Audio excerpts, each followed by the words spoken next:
नमस्कार, TV 24 network में आपका स्वागत है। मैं हूं आपके साथ शिखा मेहरोत्रा।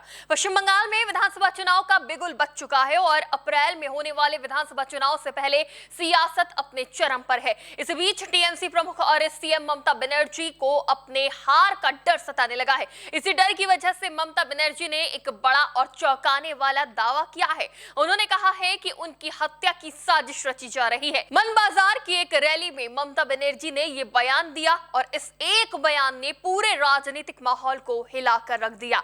वहीं दावा किया जा रहा है कि चुनावी माहौल में खुद को घिरता देख ममता ने एक नया राजनीतिक दांव चला है और अब अपनी जान को खतरा बता रही हैं। सूत्रों की माने तो ममता बनर्जी ने सुरक्षा एजेंसियों को अलर्ट किया है और अपनी सुरक्षा बढ़ाने की मांग रखी है।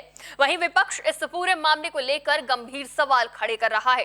कांग्रेस की राष्ट्रीय प्रवक्ता सुप्रिया श्रीनेत ने इस मुद्दे को बेहद गंभीर बताते हुए कहा कि अगर एक मौजूदा मुख्यमंत्री अपनी जान को खतरा बता रही हैं, तो ये सिर्फ राजनीति नहीं बल्कि राष्ट्रीय सुरक्षा का मुद्दा बन जाता है। उन्होंने सीधे तौर पर पीएम नरेंद्र मोदी और गृह मंत्री अमित शाह से हस्तक्षेप की मांग करी है। उनका कहना है कि आज की राजनीति में जो आक्रामकता और नफरत बढ़ रही है, उसका सीधा असर अब नेताओं की सुरक्षा पर भी दिखने लगा है।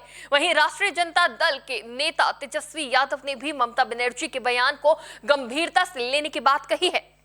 उन्होंने कहा कि अगर ममता बनर्जी ऐसा कह रही हैं तो इसे नजरअंदाज नहीं किया जाना चाहिए। साथ ही उन्होंने ये भी विश्वास जताया कि ममता बनर्जी पश्चिम बंगाल में फिर से चुनाव जीतेंगी। बता दें कि पश्चिम बंगाल की सियासत में एक के बाद एक कई बड़े सियासी बवाल सामने खुलकर आ रहे हैं। जैसे जैसे चुनावी मुकाबला तेज होता जा रहा है, वैसे वैसे आरोप प्रत्यारोप का दौर भी खतरनाक मोड़ लेता दिख रहा है। पहले ममता को एसआईआर का डर था, जिसने 1 लाख से ज्यादा लोगों के नाम काटे थे। वहीं अब विधानसभा चुनाव में महामुकाबला भवानीपुर सीट को लेकर है।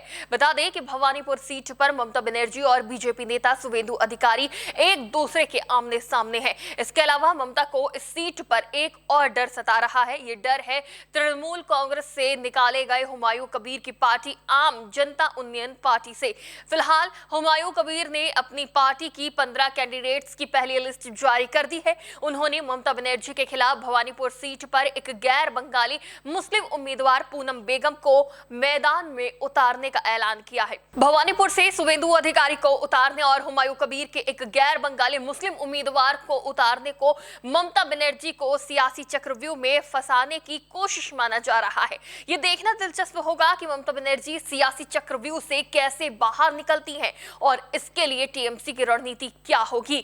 और माना जा रहा है कि इन्हीं सब सियासी चक्रव्यूह से पार पाने के लिए ममता बनर्जी ने यह बड़ा दांव चला है, जिसमें उन्होंने खुद की जान पर खतरा बताया है। फिलहाल गृह मंत्री अमित शाह और बीजेपी के कई नेताओं ने इस दावे को खारिज किया है। उनका कहना है कि यह सहानुभूति हासिल करने की कोशिश है ताकि चुनाव में फायदा लिया जा सके।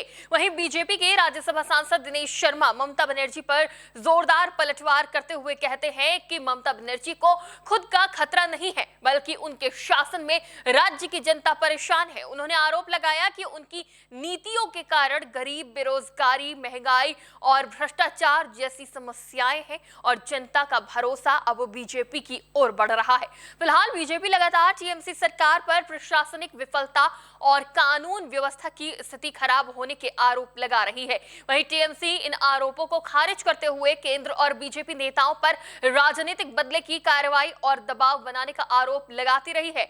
बहरहाल चुनावी माहौल में इस तरह के गंभीर आरोपों ने राजनीतिक तापमान और भी बढ़ा दिया है। अब देखना यह होगा कि ये मामला आने वाले दिनों में किस दिशा में जाता है और ममता का ये दाव चुनावी नतीजों पर कितना असर डालता है। फिलहाल के लिए इतना ही। आप अपनी राय हमें कमेंट में जरूर बताइए कि क्या बंगाल में सच में इस दाव का कोई बड़ा असर होने वाला है। क्या ममता पर सच में कोई खतरा मंडरा रहा है? क्या भारतीय जनता पार्टी इसको एक चुनावी एजेंडा बताकर सियासत को मोड़ना चाहती है? अपनी राय हमें कमेंट में जरूर बताएं। फिलहाल के लिए इतना ही। देखते रहिए टीवी 24 नेटवर्क।